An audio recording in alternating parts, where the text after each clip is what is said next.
Okay, good evening, everyone. Welcome back. No, we're broadcasting live. October 14th, 2015.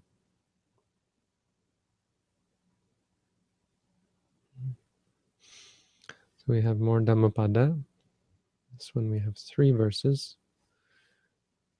So let's get started.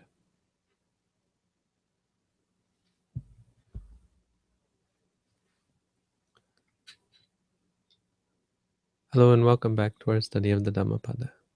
Tonight we continue on with verses 87 to 89, which read as follows.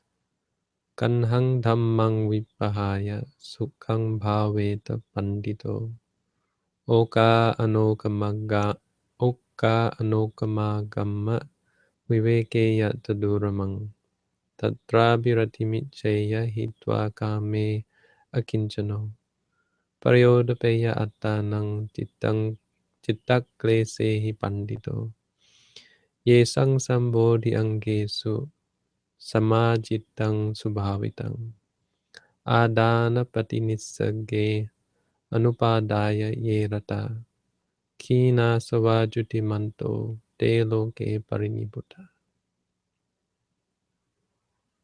So 3 verses.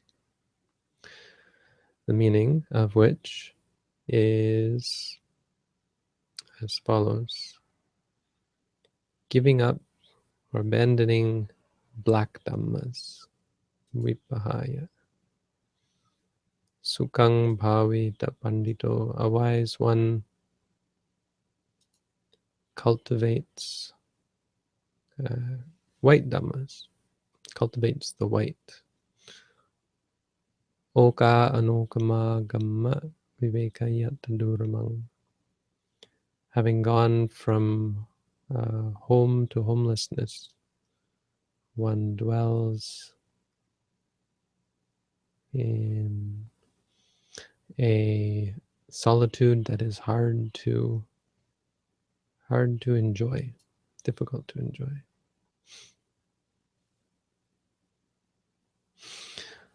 And then the next verse, Tatra birati micheya, one should wish for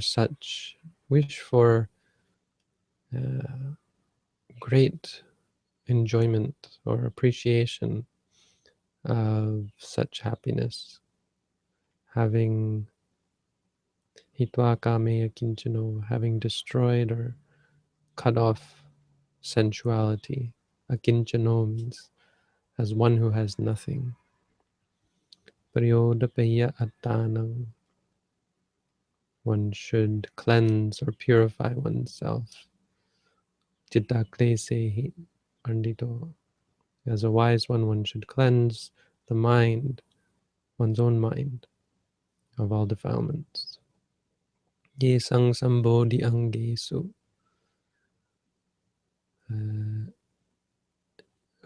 samajitang subhavitang, one who has well cultivated one's own mind rightly in regards to the sambodhi anga, the factors relating to enlightenment. Adana patinisage, having abandoned clinging. Anupadaya yerata, who dwells happy without clinging. Kinasava, who has destroyed the taints or the stains of one's mind. Judimanto, one who is brilliant. Te loke parinibuta, such a one becomes completely calmed or tranquilized or extinguished in the world. So quite a bit. This is, again, as I said, a part of this famous set of verses, or well known in Thailand anyway. It's something that we chant quite often. I haven't chanted it in a while, but still quite familiar. And as it happens, there is no story to go with these verses. There's only, the story that we have is 50 monks who came to see the Buddha.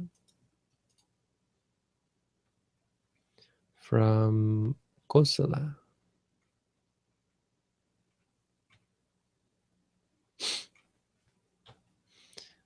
And the kingdom of Kosala, 50 monks came to see the Buddha.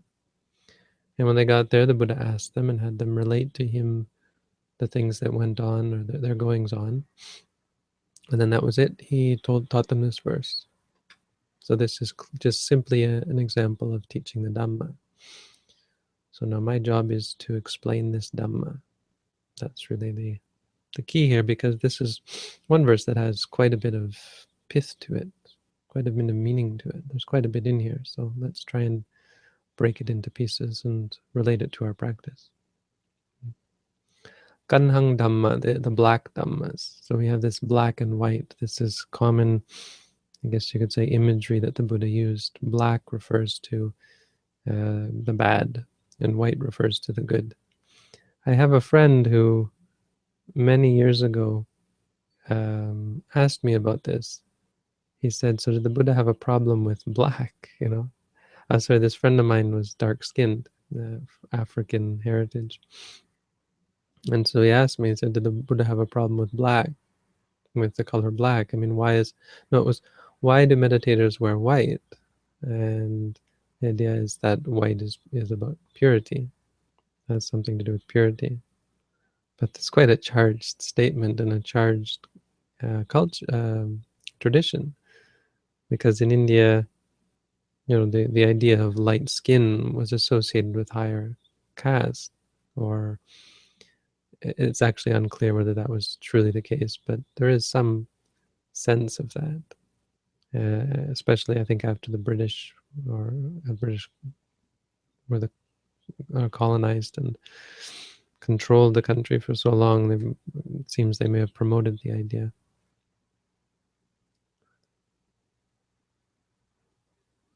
But you know, I mean, my response to him was that, well, I mean, it has nothing to do with skin color, because white skin would look, no one has white skin and no one has black skin. There's no such thing. We all have various shades of, you know, from pink to tan, I guess. And this is just it's more to do with light and dark, lightness and darkness. Black is and anyway, it's just a word. It's nothing. It's not that the Buddha liked the color white more than the color black, but there is suitable imagery that corresponds with it, because white is associated with light, which you can use to see, right? Black is associated with darkness, which implies the inability to see, and corresponding problems and difficulties. But here it refers to evil and good. So one should give up evil and cultivate good. Destroy evil in one's heart and cultivate the good. So we're talking about unwholesome bodily acts and acts of speech, and unwholesome states of mind. And then we're talking about their opposites when we refer to the white. So wholesome deeds of action and speech, and wholesome thoughts. So the first two are in regards to morality. The third one is in regards to concentration and wisdom. But this is how it starts. You know, we start by somehow monitoring our body and our speech and watching our movements. This is how meditation starts, right? We start by looking at the body, and it may not be clear, but simply watching the stomach rising and falling is an example of morality. Doesn't seem like it's an ethical thing. It's an ethically charged thing to do, but it actually is. It's an ethically sound action, which sounds kind of funny, but it's an action. Watching your stomach rise and fall is an action that is free from any unethical or violations of ethics from a Buddhist point of view. When you walk, stepping right, stepping left, you have ethics, and you're monitoring your actions. And by doing that, I mean, the extension is that when you're doing sitting or walking meditation in this way, you're less likely to commit an infraction, or, you know, you're less likely to commit an act or a speech that is unwholesome, not simply because it's a ritualistic movement. That's more to do with protecting you while you're training, but also because you're mindful. And the point is you're cultivating mindfulness so that then when you take that out into the ordinary world, you'll be able to apply it so that when a mosquito lands on your arm, you won't immediately react by killing, by attacking. So, that's, I mean, from the very get-go, that's what meditation is all about.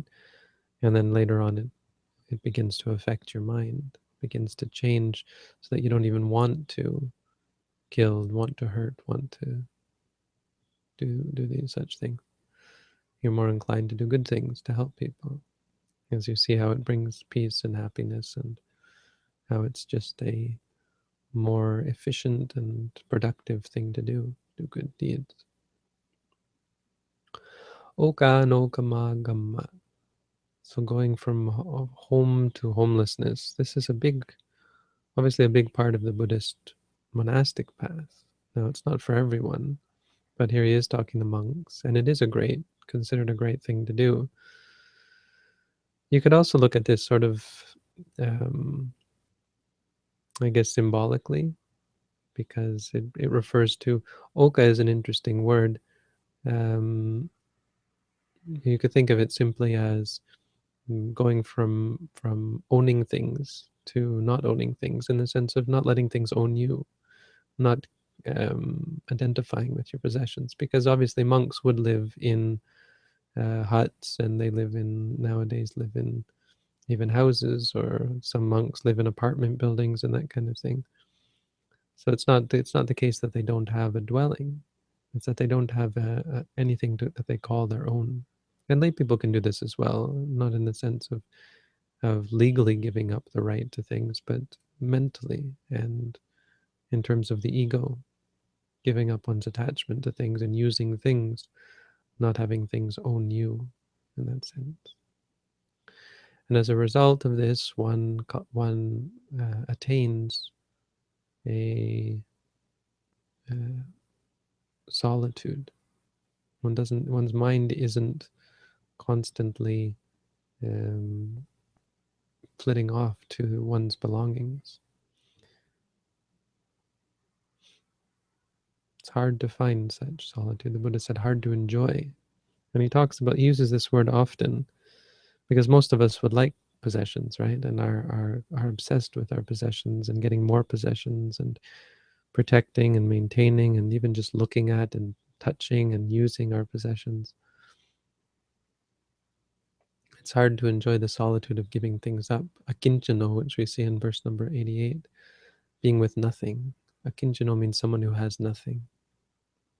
It means no, it could be in regards to physical possessions, it could be in regards to mental attachment. So he says, Tatrabi rati michaya, one should strive for, one should wish for. It is worth wanting, in a sense, such a sense of enjoyment, enjoying being at peace. Hitva kami, having destroyed kama, having destroyed um, sensual pleasure, sensual desire, the attachment to sensual pleasure, the objects of sensual pleasure, having given them up, and giving up and purifying one's mind of defilements. This is what a wise one does. You notice the pattern of the talk about a wise one, right? This whole chapter is the Pandita Vagga, which with these 3 verses we've now finished. But this is how the Dhammapada is set up. Each chapter is associated by the mention of a certain specific word. So there's, I think, 22 chapters, 20 some, more than 22, I think, 20 some chapters, and 423 verses. And we've just finished the 6th Vagga, the 6th chapter, which is the Pandita chapter. Anyway, so we're clear in our minds in this tradition, in the Buddha's tradition, that clinging to things is a problem. And that if we can be free from such clinging, if we can come to just live uh, without this clinging, then we would be free from suffering, that this would be a better thing. And so the Buddha in 88, he gives a description, it's just a very brief description of how we go about this, and this is by cleansing our minds of the attachment. So the answer is not to always get what you want, it's to stop wanting, to stop wanting for things. Clear your mind of defilements, clear your mind of the things that make you want this and want that, or make you hate this or hate that. And this is our practice in meditation. So we're constantly working on this. We're not concerned about what we get or don't get. And we watch our minds, observe our minds, monitor our minds as we get and as we lose, and as change comes to us again and again. We work out these mental states, slowly changing and purifying our minds. This is the practice. This is what the Buddha's exhortation to these 50 monks. And then finally, 89 gives more details. We have in regards to the anga of the Sambodhi, the factors of enlightenment. This could be the Bojjhanga, or it could also be the Bodhipakya Dhamma. Probably, I think the commentary says it's the 7 Bojjhangas. So it means cultivating the Bojjhangas, which, if you don't know what those are, we have Sati, starts with, of course, Sati, which is the ability to remember or remind yourself, the remembrance of things as they are, seeing things as they are, not as you wish them to be, or how you uh, how you like them to be, not based on liking or disliking, not judging them or extrapolating upon them. And then with Sati, you have Dhammavicaya, which means this investigation that goes on, or not investigation, but more like starting to categorize and separate and to figure out, to understand Dhammas, let's put it that way, to understand reality. So as we meditate and we cultivate Sati, we start to see the difference between right and wrong. We start to see what we're doing wrong. We start to change our habits naturally. Our minds start to change as we see how we're causing ourselves suffering. It's like, that's not useful. If I continue that, it's going to cause me suffering. Better that I change that. And it's not even intellectual. It's just naturally through the observation, through monitoring and seeing what we're doing right and wrong, we're able to change. So this is Dhammavicaya. And then there's Virya, which is effort. This helps us put out effort, and we also have to put out effort. Putting out effort is important. You have to work at it. And you have to constantly bring your mind back to the present moment. Bring your mind back to reality again and again and again. It's something that has to become habitual. You have to cultivate the habit, and you have to work at it. So that's Virya. Then Piti.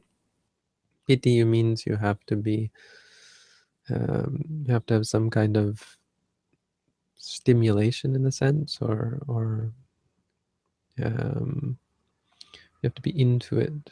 You have to get into a groove. You have to work at getting into a routine and a groove and getting caught up so that it just becomes natural. This is piti. And pasati is tranquility. Part of the practice is to calm the mind. The mind becomes calmer as you sort things out in your mind. And then samadhi is concentrated. The mind becomes focused and concentrated, seeing things clearly, not superficially, and not being distracted by everything that comes along. And finally, upekkha, the mind eventually gets to a state where it sees everything just as it is. The judgments fade away, and the mind is simply noting experience after experience after experience. So all 7 of these are the 7 bojjhangas that the Buddha is talking about. And it's a really good, simple explanation of the various things that we have to cultivate in our practice.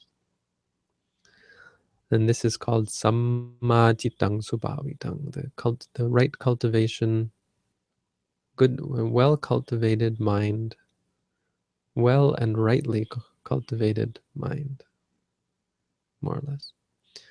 Adana patinisage, one should give up clinging. So it all comes back to our clinging. What do we mean by judgments? We mean our inability to adapt and to keep up with change, basically. Things change, something comes or something goes, and we cling to what it was or what it is. So it is right now, and that rather than roll with it and change, we want for it to change, either to get closer to it or to get farther away from it. We want it to come, or we want it to stay, or we want it to go. And that's called clinging. And that's what we're giving up. So the Buddha says we give this up and dwell happily without it.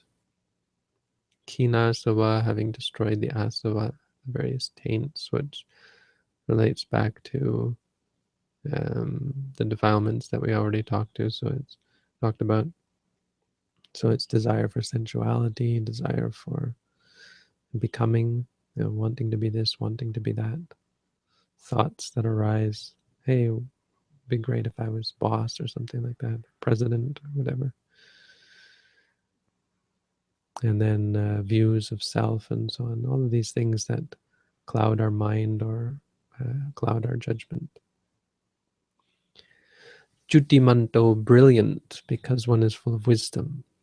As one practices, one comes to understand oneself, and by extension, really the whole universe. And that's a sort of a brilliance.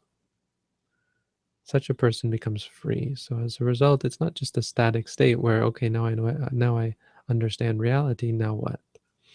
It's not static, because once you understand reality, you let it go. And that's how cessation comes about. That's how the experience of nirvana or nibbana comes about. And eventually that's how one frees oneself from the rounds of samsara, being born, old, sick, and dying. And that's what is meant by parinibutta. One frees oneself from the cycle that we find ourselves trapped in. So that's all. These are teachings for us to remember. It's like one of those quotables of the Buddha, something you could quote. Although, as you can see by the translation, it's not easy to be literal and to quote this literally. But there are some good translations of the Dhammapada out there, so I'm just trying to get the sense across and give some interesting teachings. So we have several in here, and at the heart of it are the 7 Bojjhangas, which we've now explained in brief. So that's the teaching on the Dhammapada today. Thank you all for tuning in. Wishing you all the best and keep practicing.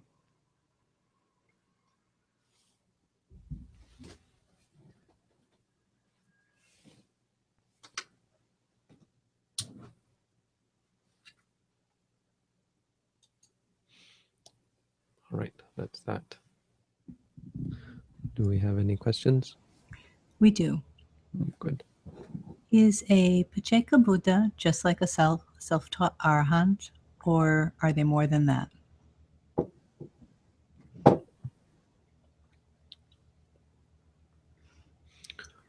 Yeah, I mean, I don't think all Pacceka Buddhas will be exactly the same, but that's about the gist of it. I mean, it's not just because it takes a lot to become a Pacceka Buddha, but that's, the definition.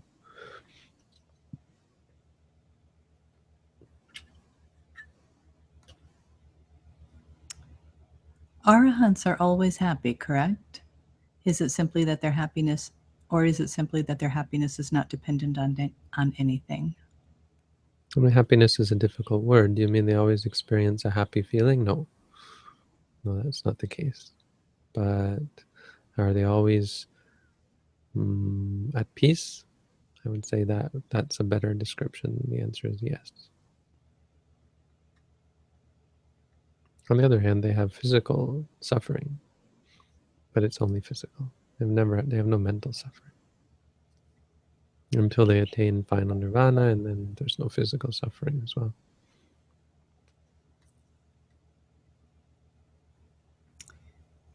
And a meditation question.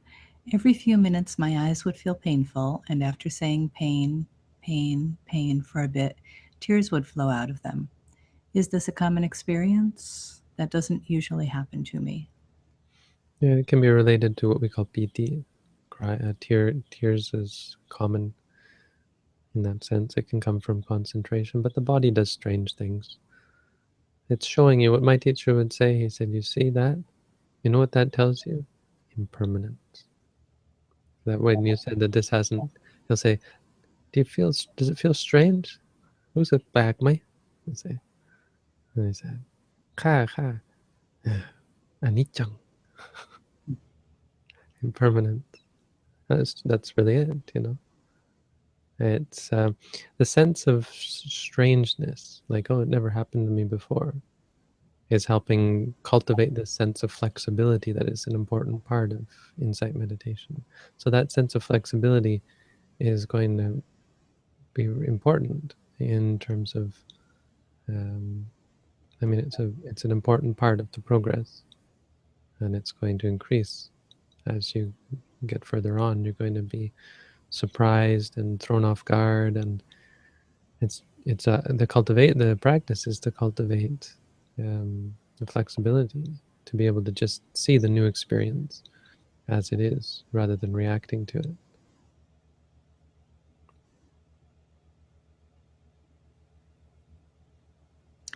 Bhante, what is the cause of dullness? How can dullness of mind be eliminated? And how can it be prevented from arising in the future? I ask this question because I am a student and sometimes find that my mind is dull. Yeah, I mean, well, sometimes the brain just gets overworked, but there's a mental aspect. That's what we would call sloth and torpor. It's old English terms that don't really mean all that much. Probably should update those because no one uses words like sloth and torpor, although torpor's a good one. I think some people have tried to update it, but we're pretty much stuck with sloth and torpor. It's the physical and the mental, I guess more it's considered the mental hindrance of stiffness in the mind. I mean, the only way to really overcome it is through mindfulness. That's the only surefire way. But sometimes it's, as I said, can be physical, can be organic. Either way, it's not something that you can just do away with and have it never come back. And that's not our goal in meditation. I mean, that's not our practice in meditation. Ultimately, it will go away and never come back. That's great. But, in the meantime, that's not our immediate goal. Our goal is to see it clearly as it is. We're not worried if it comes or if it goes, if it stays or if it goes. We're just concerned with seeing it as it is, so you can acknowledge dull, dull, or feeling, feeling. Just remind yourself that's all it is and stop wishing for it to go away.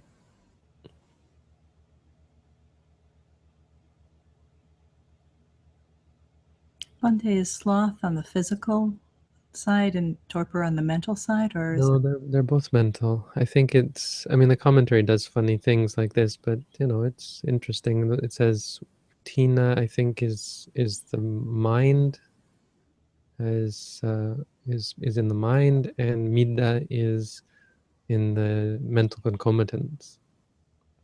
You have to look it up in the Abhidhamma exactly what it means, but it's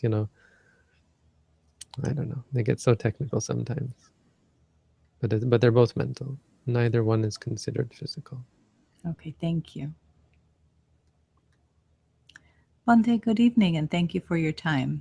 This evening, after my meditation timer sounded, the end of my meditation session, it startled me. I noted my reaction as startled, startled. My question is, since I was startled, does that tell me I was not practicing correctly? Thank you. Could be, yeah. I mean, there is one stage of knowledge where the meditator becomes acutely aware of such things, um, and almost to the point of paranoia, but anything will set them off. Like they'll look at the classic example is they'll look at their bed and be freaked out. Like they'll get a sense of just extreme fear by looking at a simple object. There's reasons for that, and it's a specific stage of knowledge. And it can come, I mean, people can get this sense of, um, I mean, it has to do with seeing everything cease and just getting worked up about it. It's not actually a good thing, but it's a side effect of experiencing knowledge and understanding and not being able to react to it. So in the beginning, this sort of jumpiness can come. Often a meditator in that jnana will feel as if they're falling over and freak and just jump, like as though they suddenly fall into this feeling that they're about to fall. That's a common characteristic. But I mean, probably more common is just a general sense of jumpiness that I mean, and a good reason for it to come is distraction, right? When you're caught up in something and someone walks up behind you, we're not allowed to scare fellow monks. And when I went back to Stony Creek recently, I walked up behind the head monk and just stood there watching him. Oh boy, did I scare him. And I felt really bad because, knowing his history and what he's been through in his life, scaring him is not very nice. So yeah, you have to be careful to make your presence known. But yeah, it happens. That sort of thing happens. So, I mean, whatever, it's an experience, and the correct response is to acknowledge the fear or the feeling or whatever is in the present moment.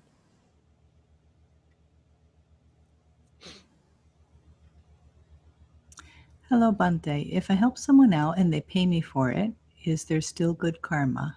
Thanks. Mhm. Karma is momentary, so every moment you're creating karma. That's why mindfulness is so important. So karma isn't one big deed that you did. In fact, after you do the deed, what you think about it is more karma. So if you're worried about was it good karma or was it bad karma, well, that's more karma. If you feel happy about helping someone, that's good karma. If you feel happy about the money you made, that's kind of probably more on the greed side. At the moment when you took the person's money, there may have been greed as well.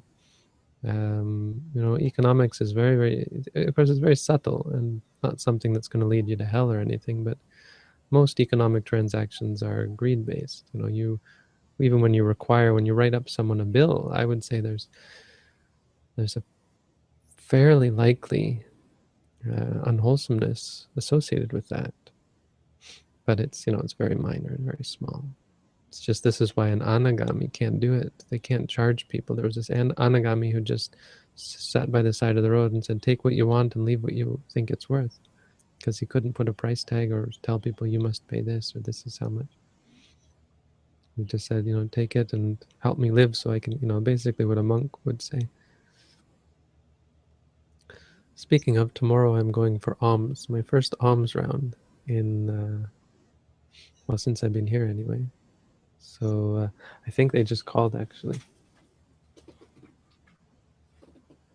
Let me see. Oh no, someone else.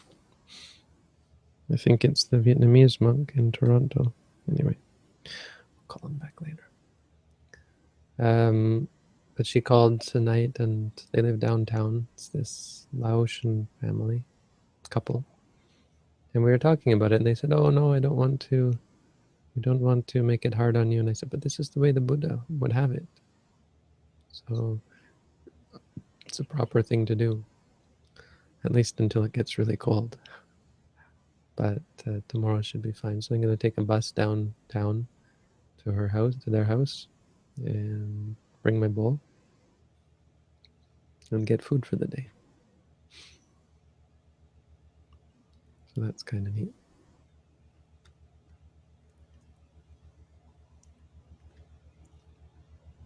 Bante, in your booklet, you mentioned that during walking meditation that we should keep our gaze 6 feet ahead of the body. I find this difficult to do and instead look at my feet as I'm stepping in order to stay more mindful. Is this wrong practice?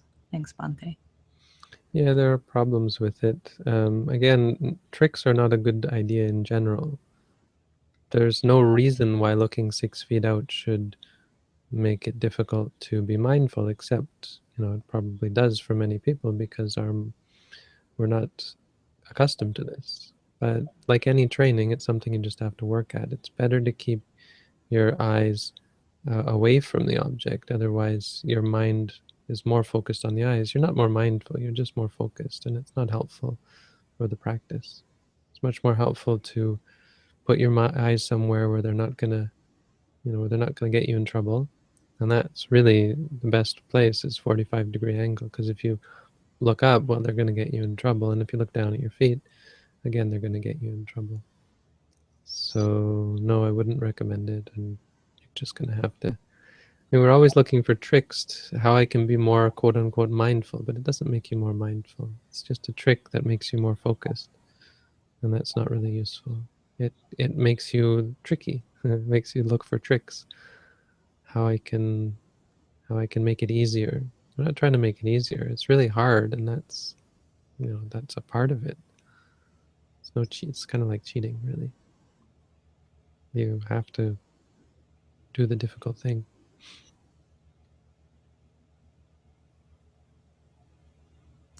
For an arahant, is physical suffering really suffering since you're not affected mentally? I don't know. I mean, it depends how you look at it.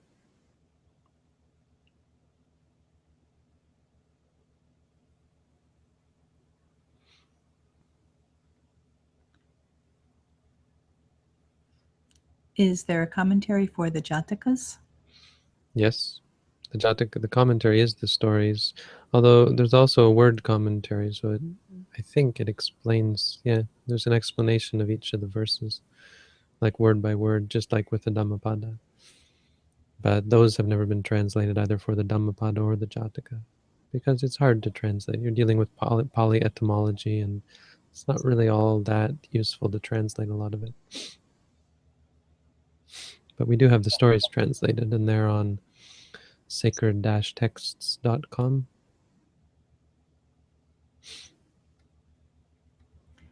Bhante, I have a Buddha image at home, and I want to know if there are any instructions on making an altar for it. Not for me, no. I mean, there's Buddha images weren't even endorsed by the Buddha. He seems to have been against them, saying that they are only based on imagination and they're problematic. So, yeah. On the other hand, I don't want to be hypocritical, because using a Buddha image was quite helpful for me when I was practicing. It seemed like it at the time. So it's useful for people who need that sort of thing, especially in the beginning of your practice.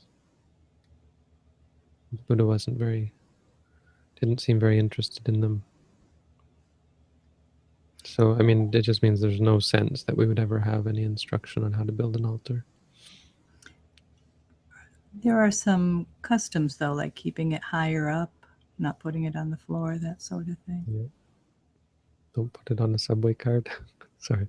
I don't mean to pick on those people who did that, but it's just, yeah, getting back to that conversation about protocol. If you're going to have an image of the Buddha, it should be up pretty high.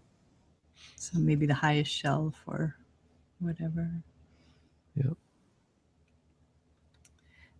Bhante, how do you remove physical desires, such as the desire to eat or the desire to not feel physical pain? Well, desire isn't physical. There may be physical manifestations of desire or corresponding mental brain states, etc., but they're not mental. So the desire itself is always mental. Or sorry, they're not desire. They are physical. Desire is mental. So the body's hunger response is not really hunger. It's just interpreted in that way by us. And it's been cultivated by us from lifetime after lifetime after lifetime. But all of that's neither here nor there. The more important is that I mean, well, there is some implication in what you're saying, that perhaps you believe that being physical, they have nothing to do with meditation. But that's the point, is that there's a separation between one's actual desire to eat and the body's quote unquote hunger response. Because one is just physical, and you just can say hungry, hungry, and it stays or it goes. But when you want to eat, that's a problem. And then you say wanting, wanting, and try to do away with that.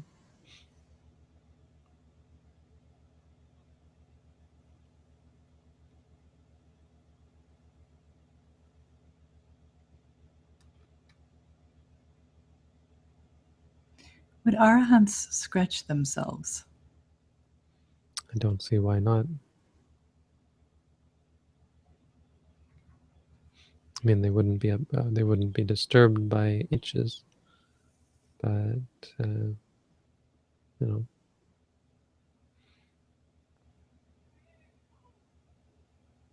And with that, you're all caught up. All right, let's run while we still can. Thank you, Bhante. Thank you, Robin. Have a good night, everyone. Good evening.